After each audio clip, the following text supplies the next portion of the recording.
শবে কদরের রাতের নামাজের কি নিয়ম? কয় রাকাত পড়বেন? প্রথম রাকাতে কোন সূরা পড়বেন, কতবার পড়বেন? দ্বিতীয় রাকাতে কোন সূরা পড়বেন, কত রাকাত পড়বেন? জানা আছে তো আপনাদের? জানা নাই? একজনও জানেন না? ইন্না লিল্লাহি ওয়া ইন্না ইলাইহি রাজিউন। হাজার হাজার মানুষের বিশাল সমাবেশ, আপনারা একজনও শবে কদর নামাজের নিয়ম জানেন না? এটা তো খুব খারাপ কথা ভাই, নিয়ম তো জানতে হবে। আচ্ছা আমি বলে দিচ্ছি। একটা দোয়া হাদিসে বর্ণিত হয়েছে, আম্মা জান আয়েশা রাদিয়াল্লাহু তাআলা আনহাকে নবী করিম সাল্লাল্লাহু আলাইহি সাল্লাম শিক্ষা দিয়েছেন, তুমি যদি লাইলাতুল কদর পাও তাহলে দোয়া করবা। কি দোয়া? ভাইরা আমার, কার রমজান এর রোজা কবুল হচ্ছে? এত কষ্ট করে আমরা রোজা রাখছি, এত কষ্ট করে আমাদের সিয়াম পালন করছি, কারগুলো কবুল হচ্ছে এটা বুঝার কিছু আলামত আছে। এর মধ্যে থেকে অন্যতম বড় আলামত হলো যদি রমজানের ইবাদত, রমজানের শিক্ষা এটা রমজান পরবর্তী জীবনে আমরা ধরে রাখতে পারি, এটা দ্বারা একটা সুধারণা, একটা আলামত অনুমান করা যায় যে রমজানের ইবাদত আমাদের হয়তো কবুল হয়েছে। কারণ কারোর যদি আগের ইবাদত কবুল হয়, সেই ইবাদতের ধারাবাহিকতা সে ধরে রাখতে পারে, ওইটা কন্টিনিউ সে করতে পারে। আর যদি আগেরটা কবুল না হয়, নতুন করে ইবাদতের তৌফিক হয় না। আল্লাহ রাব্বুল আলামিনের কাছে রমজান মাসে যদি আমরা রোনাজারি করে আগের গুনাহগুলোকে মাফ করাতে পারি এবং রমজানের শিক্ষা যদি আমরা ধারণ করে ধরে রাখতে পারি, তাহলে বোঝা যাবে যে আগে আমাদের রমজানের গুলো সব কবুল হয়েছে, আমাদের তওবা ইস্তিগফার আল্লাহ তাআলা কবুল করে নিয়েছেন। এই জন্য রমজানের পরেও আমাদের তাকওয়াকে ধরে রাখতে পেরেছি। ঈদের উৎসবের নামে আমরা হারামে গা ভাসাই নেই, আমরা ঈদ পরবর্তী জীবনে, রমজান পরবর্তী জীবনে আবার যেই সেই হয়ে যাই নেই। এটা দেখে বোঝা যাবে যে আমাদের রমজানের কষ্টগুলো সার্থক হয়েছে, আল্লাহ সেগুলো কবুল করেছেন। আমরা সেরকম চেষ্টা করব তো ইনশাআল্লাহ। ভাইরা আমার, রমজানের সবচেয়ে গুরুত্বপূর্ণ দিনগুলো, সবচেয়ে গুরুত্বপূর্ণ মুহূর্তগুলো কোনগুলো, রমজানের কোন সময়গুলো সবচেয়ে দামি, এটা বুঝতে আমাদের সমাজের বেশিরভাগ রোজাদার ভাইরা বোনেরা আমরা ভুল করে ফেলেছি। রমজানের সবচেয়ে গুরুত্বপূর্ণ সময়গুলো হলো রমজানের শেষের সময়গুলো, শেষের 10টা দিন। নবী করিম সাল্লাল্লাহু আলাইহি সাল্লাম তিনি রমজানের শেষ দশক আসলে, শেষ 10টা দিন শুরু করলে কি করতেন? 4টা কাজ করতেন।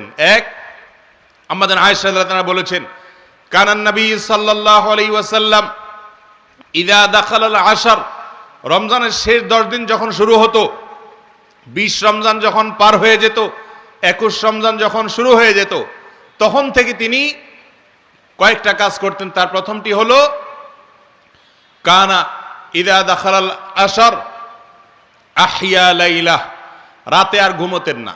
শেষ দশকের রাতে আর ঘুমোতেন না, সারা রাত জেগে ইবাদত করতেন। ওয়া আইকাযা আহলাহ, আর এই দশকে তার পরিবারের লোকদেরকে ঘুম থেকে ডেকে তুলতেন, কাউকে ঘুমোতে দিতেন না। কারণ এটা ঘুমানোর সময় নয়, ঘুম সারা বছর যাওয়া যাবে, এটা তো আল্লাহর পক্ষ থেকে পাওয়া অফারের সুযোগ, বিধায় এই সুযোগ হাতছাড়া করা যাবে না। পরিবারের লোকদেরকেও ইবাদতের জন্য ডেকে তুলতেন।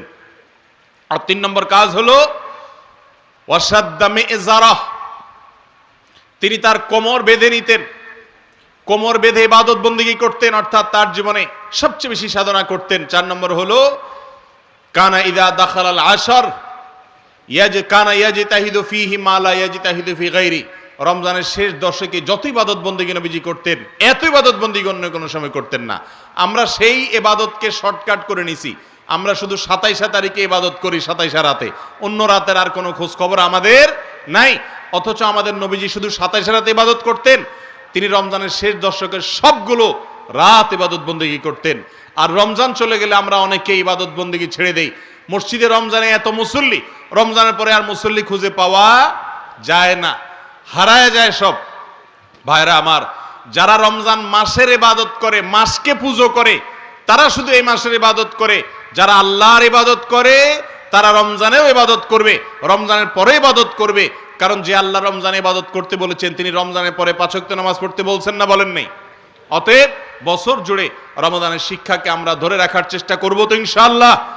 আল্লাহ আপনি আমাদের সিয়াম, আমাদের কিয়াম, আমাদের তারাবি, আমাদের রোজা, আমাদের এই ক্ষুধা এবং তৃষ্ণার কষ্ট করা, এত কষ্ট করে আমরা রাখছি এগুলো, আল্লাহ আপনি আমাদের এগুলো সবগুলোকে কবুল আর মঞ্জুর করে নিন। ভাইরা আমার, রমজান উপলক্ষে একটা সুযোগ থেকে আমরা বেশিরভাগ মানুষ বঞ্চিত, সেটা হলো রমজান মাস ক্ষমার মাস। ভাই, রমজান মাস আল্লাহর কাছ থেকে জাহান্নাম থেকে মুক্তির পরোয়ানা আদায় করে নেওয়ার মাস। আর এই কাজটা পাওয়ার জন্য আমাদেরকে একটি কাজ করতেই হবে, সেটা হলো এই মাসে আল্লাহর কাছে বেশি বেশি দোয়া করতে হবে। বেশিরভাগ মানুষ আমরা হতভাগা, কপাল পড়া, যে গোটা মাস চলে যায়, আজকে রমজানের কয়েকটা দিন চলে গেল, আমরা বেশিরভাগ মানুষ এই মাসে আল্লাহর কাছে চোখের পানি ফেলে একটু দোয়া করার সুযোগ পাই না। ভাইরা আমার, একান্তে নির্জনে একটু আল্লাহর সাথে কথা বলবেন, একটু দোয়া করবেন। আপনি এটা মনে করবেন না যে আমার দোয়া কি আর কবুল হবে, আমি কি আর কোনো হুজুর মানুষ। ভাইরা আমার, আপনি আল্লাহর বান্দা, আল্লাহ তাআলা তার বান্দার ইবাদত কবুল করবেন, বান্দার দোয়া কবুল করবেন। আল্লাহ বলেছেন উদউনি, হে আমার বান্দারা তোমরা আমার কাছে দোয়া করো, যেই দোয়া করবেন আস্তাজিব লাকুম, আল্লাহ ওয়াদা করেছেন আমি তোমাদের দোয়া কবুল করব। অতএব রমজান মাস চলে যাবে আর আপনি দোয়া করবেন না, এটা কোনোদিনই হতে পারে না। বিধায় এই মাস, গোটা মাস জুড়ে বেশি বেশি করে আল্লাহর কাছে দোয়া করব তো ইনশাআল্লাহ। আপনি কাজ করছেন ক্ষেত খামারে, আপনি মনে মনে আল্লাহর সাথে কথা বলেন, আল্লাহ আপনি এ মাসে কত মানুষকে মাফ করে দিবেন। আপনার নবীজির হাদিস থেকে আমরা জানছি যে প্রতি রাতে আপনি রমজানে অসংখ্য মানুষকে, বহু মানুষকে আপনি জাহান্নাম থেকে মুক্ত, জান্নাতি জান্নাতি ডিক্লেয়ার করে দেন, এই ঘোষণা দিয়ে দেন, আল্লাহ আমাকে একটু তাদের মধ্যে শামিল করে নেন। আপনি যদি আমাকে তাদের মধ্যে শামিল করেন, আপনার কোনো ক্ষতি হবে না, লস হবে না, আপনার কোনো অভাব বলতে কিছু নাই। আল্লাহ তো আপনি আমাকে মাফ করে দেন। আমি কত ভুল করেছি, কত অন্যায় করেছি, কত পাপ করেছি, কত অপরাধ করেছি, মালিক আপনি আমাকে মাফ করে দেন। এখনো নাকের ডগা নিঃশ্বাস আছে, এখনো মাপ চাইলে মাফ হবে, মরার পর আর মাপ চাইলে মাফ হবে না, কিয়ামতের দিন মাপ চাইলে মাফ হবে না, কবরে গিয়ে মাপ চাইলে আর মাফ হবে না, মাপের দরজা বন্ধ হয়ে যাবে। আল্লাহ এখনো তো আমার নিঃশ্বাস আছে, এখনো তো আমার প্রাণ আছে, এখনো তো আমি জীবিত আছি, আল্লাহ আপনি আমাকে মাফ করে দেন। আপনি ক্ষেত খামারে কাজ করছেন, মা বোনরা বাসা বাড়িতে কাজ করছেন, রান্না বাড়া করছেন, ইফতার প্রস্তুত করছেন, সাহারি প্রস্তুত করছেন, বাচ্চাদেরকে গোসল করাচ্ছেন, নিজে অন্য কোনো কাজ করছেন, এই কাজের ফাঁকে ফাঁকে আল্লাহর সাথে একটু কথা বলেন, মনে মনে বলেন, মুখে মুখে বলেন। ভাইরা আমার, কায় মনোবাক্যে একান্তে আল্লাহর ইবাদতের পথে আজকের যুগে সবচেয়ে বড় বাধা হলো আমাদের হাতে থাকা স্মার্টফোনগুলো, দামি মোবাইলগুলো। এগুলো হলো সবচেয়ে বড় শত্রু আমাদের। এগুলো একান্তে একটু আল্লাহর সাথে কথা বলতে দেয় না আমাদেরকে। আমাদের একান্ত সময়গুলো মোবাইল ফোন নিয়ে গেছে, স্মার্টফোন নিয়ে গেছে, সোশ্যাল মিডিয়া নিয়ে গেছে, ফেসবুক, ইউটিউব, টিকটক, লাইকি এগুলো নিয়ে গেছে। ভাইরা আমার, আমাদের নির্জনে একাকী সময়গুলো একটু আল্লাহর সাথে কথা বললে মনটা নির্ভার হবে, মনটা ফ্রেশ হবে, মনটা পবিত্র হবে, আপনি সফল হবেন, আপনি সাফল্যের চূড়ান্ত শিখরে যেতে পারবেন, আপনার রমজান মাস সফল হবে। ভাইরা আমার, এই জন্য আল্লাহর ওয়াস্তে মোবাইল ফোন, স্মার্টফোন এবং সোশ্যাল মিডিয়ার ব্যবহারকে নিয়ন্ত্রণ করতে শিখেন। আপনি ফেসবুক ব্যবহার করবেন, ফেসবুক যেন আপনাকে ব্যবহার করতে না পারে। আপনি ইউটিউব ব্যবহার করবেন, ইউটিউব যেন আপনাকে ব্যবহার করতে না পারে। আপনি সোশ্যাল মিডিয়া ব্যবহার করবেন, সোশ্যাল মিডিয়া যেন আপনাকে ব্যবহার করতে না পারে। আপনি দামি ফোন, স্মার্টফোন, আপনি সেগুলোকে নিয়ন্ত্রণ করবেন, ফোনে যেন আপনাকে নিয়ন্ত্রণ করতে না পারে।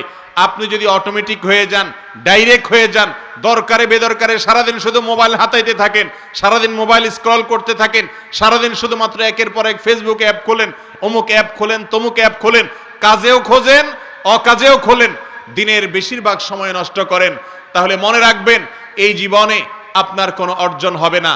আপনার এই নেশা আপনাকে ধ্বংস করবে, দুনিয়ার জীবনকে ধ্বংস করবে, আখিরাতকে ধ্বংস করবে। রমজানের শ্রেষ্ঠ সময় নিজেদেরকে এই সমস্ত বদভ্যাস থেকে সরিয়ে আনার জন্য, নিজেদেরকে নিয়ন্ত্রণ করা শেখানোর জন্য রোজা মানেই বিরত থাকা, রোজা মানেই হলো নিয়ন্ত্রণ করতে শিখা। অতএব আমরা মোবাইল ফোনকে নিয়ন্ত্রণ করতে শিখি, তাহলে একান্তে দোয়া করার সুযোগ হবে, একান্তে আল্লাহর সঙ্গে কথা বলার সুযোগ হবে। একান্ত বলতে আজকাল কিছু নাই, একান্ত সব সময়গুলো মোবাইল নিয়ে গেছে। টয়লেটের ভেতরে একান্ত থাকে, তখনও মোবাইল আমাদের হাতে থাকে। আমরা নির্জন কক্ষে থাকি, তখনও আমাদের হাতে মোবাইল থাকে। আমরা একা একা থাকি, তখনও আমাদের মোবাইল থাকে। ঘুমাইতে যাই শোয়ার সময়, নিরিবিলি কোনো কাজ নাই, তখনও মোবাইল হাতে থাকে। এই মোবাইল আমাদেরকে বন্দী করে ফেলেছে, এই মোবাইল আমাদেরকে নিয়ন্ত্রণ করে ফেলছে। ভাইরা আমার, এই মাসটা, একটা মাসের জন্য আপনার যদি সৎ সাহস থাকে, আপনার এই স্মার্টফোন হয় বন্ধ করে দেন, আর না হলে এই অ্যাপগুলো ডিলিট করে দেন, এবং নিজেকে নিয়ন্ত্রণ করা শিখেন। আবারও বলছি, রোজা মানেই হলো নিজেকে নিয়ন্ত্রণ করা শিখা।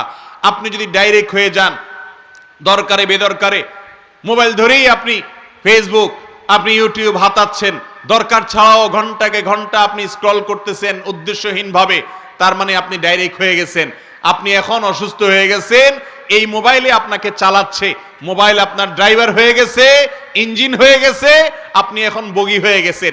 বেশিরভাগ যুবকরা আমাদের সমাজে আজকাল তারা ইঞ্জিন না, তারা হলো বগি। তাদের ইঞ্জিন হলো এই মোবাইল ফোন, তাদের ইঞ্জিন হলো ফেসবুক, তাদের ইঞ্জিন হলো টিকটক, তাদের ইঞ্জিন হলো ইউটিউব। এগুলা তাদেরকে চালায়, যেদিকে টানে সেদিকে চলে, যেদিকে দৌড়ায় সেদিকে দৌড়ে, এবং এগুলার পিছু পিছু চলতে থাকে। সেইগুলোর মধ্যে বুঁদ হয়ে থাকে, বন্দী হয়ে গেছি আমরা। যেই বন্দিত্ব আমরা ফিল করছি না, অনুভব করছি না। নিজের মাকে সময় দেওয়ার সুযোগ নেই, নিজের স্ত্রীকে সময় দেওয়ার সুযোগ নেই, সন্তানকে আমরা সময় দিতে পারি না, অন্য সব কিছু বাদ দেন, নিজেকে সময় দিতে পারি না। আল্লাহর সাথে একটা মাস চলে যায়, কথা বলতে পারি না। ইফতারের আগেও মোবাইল টিপি, সাহারির আগেও মোবাইল টিপি, তারাবির ফাঁকে ফাঁকেও মোবাইল টিপি, অনবরত আমরা মোবাইল টিপতে থাকি। ভাইরা আমার, এই রোগটা আমাদের মধ্যে আজ প্রচন্ড ভাবে গ্রাস করে ফেলেছে কি ফেলেনি? অতএব এটার জন্য দরকার হলো নিজের সদ ইচ্ছা, যে আমি এটাকে নিয়ন্ত্রণ করতে শিখবো। আগে আপনি নিয়ত করেন যে আমি এটাকে নিয়ন্ত্রণ করব। নিয়ন্ত্রণ করবো তো ইনশাআল্লাহ। যদি আপনি নিয়ত শুরু করেন এবং চেষ্টা শুরু করেন, আল্লাহ আপনাকে সাহায্য করবেন। আপনি এখন থেকে কন্ট্রোল করেন যে আমি রমজান মাসে, ঠিক আছে, যদি মোবাইল টিপতেই হয় আমার, আমি এতটা থেকে এতটা টিপবো, এই টাইম থেকে এই টাইম টিপবো, এর বাইরে আমি খুলবই না। আমি নেটের কানেকশনই আমি আমার মোবাইলে রাখবো না, অথবা এই মোবাইলের অ্যাপগুলো আমি টাচই করব না। নিজের সঙ্গে নিজে সংগ্রাম করতে হবে, অভ্যাস গড়ে তুলতে হবে। তাহলে দেখবেন আপনার জীবনে অনেক বরকত হয়ে গেছে, অনেক বরকত হয়ে গেছে। ভাইরা আমার, আমাদের এই গোটা জীবনকে যদি আমরা হিসেব করি, দেখবেন গোটা জীবনে গড়ে, কথার কথা, আপনি যদি 60 বছরের হায়াত পান, প্রতিদিন যদি গড়ে আপনি 8 ঘন্টা করে ঘুমান, তাহলে 3 8 24, তার মানে আপনার পুরো দিনের 3 ভাগের 1 ভাগ আপনি প্রতিদিন ঘুমাইলেন। তাহলে 60 বছরের জীবন থেকে 8 ঘন্টা 8 ঘন্টা করে যদি প্রতিদিন চলে যায় ঘুমে, তাহলে কত বছর যায়? 20 বছর চলে যায়, 3 ভাগের 1 ভাগ। 60 বছরের জীবন থেকে 20 বছর চলে গেল শুধু ঘুমে। এবার আসেন, 8 ঘন্টা যদি আপনি গড়ে প্রতিদিন ডিউটি করেন, প্রতিদিন গড়ে আপনি চাকরি করেন আর দোকানদারি করেন, 8 ঘন্টা করে যদি গড়ে করেন, যাইতে আসতে যে পথে যায়, সে সময় যায়, সেটা বাদই দিলাম, শুধু 8 ঘন্টা করে যদি প্রতিদিন আপনি ডিউটি করেন, তাহলে আপনি হয়তো কখনো কম কখনো বেশি করেছেন, ছোটবেলায় করেন নাই, বড় হওয়ার পর ওভারটাইম করেছেন, গড়ে 8 ঘন্টা যদি আমরা ধরি, তাহলে সেক্ষেত্রে 40 বছরের জীবন থেকে আরো 8 8 করে যদি প্রতিদিন বাদ যায়, তাহলে আর কত বছর গেল? আরো 20 বছর গেল। থাকলো কয় বছর? 20 বছর। মনে রাখেন, আপনি 60 বছরের হায়াত পেয়েছেন, 60 বছর না, আপনি মূলত 20 বছরের হায়াত পান নাই, সেটাও চলে যাবে। কারণ এই ঘুম এবং আমাদের কাজের বাইরেও আরো কাজে আমরা সময় নষ্ট করি কি করি না, সময় ব্যয় করি কি করি না। আপনি খাওয়া দাওয়ার পিছনে প্রতিদিন কত সময় আপনার ব্যয় হয়, টয়লেটে কত সময় আপনার ব্যয় হয়, যাওয়া আসা রাস্তাঘাটে কত সময় ব্যয় হয়, আড্ডাবাজি, সময় দেয়া, গল্প, এগুলাতে কত সময় ব্যয় হয়, হাই হেলাতে কত সময় ব্যয় হয়, এই সবগুলোকে আপনি একত্র করেন, গড়ে প্রতিদিন কমের পক্ষে 4 ঘন্টা দেখবেন এগুলোতে যায়। পথে আসা যাওয়া, আপনার খাওয়া দাওয়া, আপনার টয়লেট, গোসল, আপনার অন্যান্য ব্যক্তিগত কাজ, মোবাইল ফোনে কথাবার্তা বলা বা ডাইরেক্ট কথাবার্তা বলা, হাই হ্যালো করা, আড্ডাবাজি করা, যদি 4 ঘন্টাও যদি প্রতিদিন গড়ে বলেন, 4 ঘন্টার বেশি যায়, যদি 4 ঘন্টাও ধরেন, তাহলে সেক্ষেত্রে আপনার ওই 20 বছর থেকে আরো 10 বছর চলে গেল। আর থাকলো কত বছর? 10 বছর। ভালো করে বুঝেন, এই 10 বছরের কত বছর আপনার হাতে আছে। বিশেষ করে আজকের এই মোবাইল ফোন প্রজন্মের এই সময়টাতে যদি আমরা মোবাইল টিপার সময়টাও অ্যাড করি, প্রতিদিন গড়ে আপনি কত সময় মোবাইল টিপেন, এটা যদি কাউন্ট করেন এবং কাউন্ট করা যায়, হিসেব করে যদি বের করা হয়, আপনি দেখবেন আপনার জীবনে সব মিলিয়ে 60 বছরের মধ্যে 3-4 বছর আপনি টিকাইতে পারতেছেন না। তাহলে এই 3-4 বছরও, এইটুকুও যদি আল্লাহর ইবাদতে আপনি না কাটাইতে পারেন, কিয়ামতের ময়দানে কোন মুখে আল্লাহর কাছে জবাবদিহি করবেন? আল্লাহ যদি বলেন 60 বছর তোমাকে দিয়েছিলাম, তুমি 60 বছর থেকে মাত্র 5টা বছরও আমার জন্য নিবেদন করতে পারলা না, একান্তে আমার সাথে কথা বলতে পারলা না, বাকি সবগুলো তোমার হেলায় ফেলায় তুমি কাটিয়ে দিয়েছো। কি জবাব দেওয়ার আমাদের সুযোগ থাকবে ভাইরা আমার? এজন্য এই রমজান মাসে আসুন, আমরা আর কিছু না পারি, মোবাইল ফোন নিয়ন্ত্রণ করি, দেখবেন অনেক কাজ করতে পারবেন। মোবাইল নিয়ন্ত্রণ করতে পারলে আপনি দেখবেন দোয়া আসবে অটোমেটিক। আমাদের দোয়ার জন্য সবচেয়ে বড় বাধা হলো এই ফোন, কারণ এটা আমাদেরকে দোয়া করতে দেয় না। হয়তো আপনি দোয়া করবেন, ইফতারের আগে এখন প্রস্তুতি নিছেন, হঠাৎ করে দেখতেছেন মোবাইলে নোটিফিকেশনের আওয়াজ বেজে উঠছে, আপনার পোস্টে কিছু নতুন লাইক আসছে, কিছু কমেন্ট আসছে। আপনি খুলে সেগুলো দেখলেন, দেখে এখন চিন্তা করলেন এরকম একটা কমেন্টের জবাব না দিয়ে হয়, এবার দিলেন, আপনি জবাব দেওয়ার পিছনে লেগে গেলেন, শেষ আপনার দোয়া। ঠিক না বে ঠিক? ভাইরা আমার, এই মোবাইল ফোন থেকে আমাদের অর্জনের চাইতে ক্ষতি বেশি হচ্ছে। এটাকে যদি আমরা নিয়ন্ত্রণ করতে জানি তাহলে এটা আমাদের উপকারে আসবে। আর যদি নিয়ন্ত্রণ না করি, ডায়রিয়ার রোগী যেরকম টয়লেটে যাওয়া আসাটা তার হাতে না, তার ইচ্ছাই হয় না, ডাইরেক্ট হয়ে যায়, আমরাও মোবাইল ফোন আমাদের মন মতো সুবিধা মতো হাতাই না, মোবাইল ফোনে আমাদেরকে সারাদিন নাড়াচাড়া করে, আমরা সেরকম ডাইরেক্ট হয়ে গেছি। এই অসুস্থতা কাটায় ওঠা দরকার কি দরকার না বলেন? রমজানের চাইতে উত্তম কোনো সময় নাই। আসুন সংকল্প করি, কোন সব যুবকরা আছেন যারা নিয়ত করেছেন রমজানের বাকি দিনগুলোতে মোবাইল ফোনের ব্যবহারটাকে কন্ট্রোল করবেন, যে ঠিক আছে আমি প্রতিদিন জোহর থেকে আসর অথবা আসরের পরে 1 ঘন্টা অথবা রাতে আধা ঘন্টা আমি এই টাইমটাতে মোবাইল ব্যবহার করব, বাকি টাইম আমি মোবাইলে সোশ্যাল মিডিয়াতে ঢুকবো না। এরকম নিয়ন্ত্রণ করে নিজেকে একটা রুটিনের মধ্যে আনতে পারবো। এরকম নিয়ত যারা করেছেন একটু হাত তোলেন দেখি। আল্লাহ আপনি আমাদের সবার হাতগুলোকে কবুল আর মঞ্জুর করে নিন। আল্লাহ আমরা সবাই আজকাল মোবাইলে বন্দী, আল্লাহ আপনি আমাদেরকে মুক্ত হওয়ার তৌফিক দান করেন। আল্লাহ আমাদের জীবনটাকে প্রোডাক্টিভ হওয়ার তৌফিক দান করেন। আল্লাহ আমাদের জীবনকে প্রোডাক্টিভ জীবন তৌফিক দান করেন। আল্লাহ রমজানকে প্রোডাক্টিভ রমজান হিসাবে কাটানোর তৌফিক দান করেন। আয় আল্লাহ আমাদের জীবনকে আপনি সফল করে দেন। আল্লাহ আমাদের ছাত্র ভাইদেরকে সফলতা এনে দেন। আল্লাহ চাকরিজীবীদের সফলতা এনে দেন। আয় আল্লাহ আমাদের সার্বিক কাজে আপনি সফলতা এনে দেন। আল্লাহ আমরা হাত তুলে দোয়া করেছি, নিয়ত করেছি, আল্লাহ আপনি আমাদের সমস্ত নিয়তগুলো কবুল আর মঞ্জুর করে নেন। আয় আল্লাহ মোবাইলের বন্দি দশা থেকে আপনি আমাদের সবাইকে নাজাত এবং মুক্তি নসিব করুন। শবে কদরের রাতের নামাজের কি নিয়ম? কয় রাকাত পড়বেন? প্রথম রাকাতে কোন সূরা পড়বেন, কতবার পড়বেন? দ্বিতীয় রাকাতে কোন সূরা পড়বেন, কত রাকাত পড়বেন? জানা আছে তো আপনাদের? জানা নাই? একজনও জানেন না? ইন্না লিল্লাহি ওয়া ইন্না ইলাইহি রাজিউন। হাজার হাজার মানুষের বিশাল সমাবেশ, আপনারা একজনের শবে কদর নামাজের নিয়ম জানেন না? এটা তো খুব খারাপ কথা ভাই, নিয়ম তো জানতে হবে। আচ্ছা আমি বলে দিচ্ছি, শবে কদরের নামাজের নিয়ম হলো অন্য যে কোনো নামাজ যেভাবে পড়েন শবে কদরের নামাজও একইভাবে পড়বেন। এই হলো শবে কদরের নামাজের নিয়ম।